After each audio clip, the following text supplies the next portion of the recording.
Որոնք են այդ հիմնական խնդիրները, հա,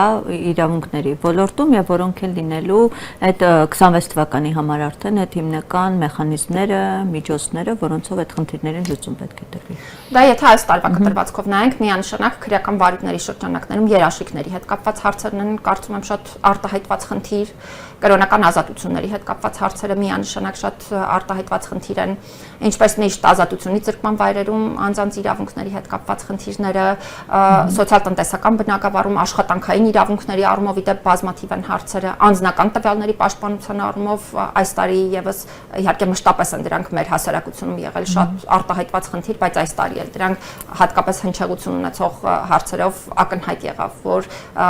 դարձյալ ոչ միայն շարունակում են պահպանվել որպես խնդիր, այլ նաև մի շարք այլ երանգավորումներ են ստանում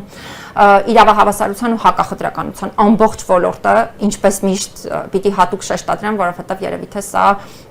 ամենախնդրահարույց վիճակում գտնվող ոլորտներից է, գրեթե չկա դերակատար, որ սրա վերաբերյալ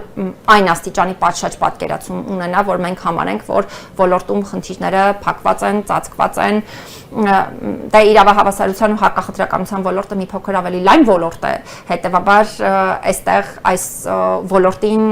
այսպես ասեմ, դետալներով եթե անդրադառնամ, կարող եմ խմբերն էլ առանձնացնել, հաշմանդամություն ունեցող անձինք, կանայք եւ այլն, բայց հատուկ չառանձնացնեմ խմբերը, որովհետեւ գրեթե բոլոր խմբերի առումով են հարցերը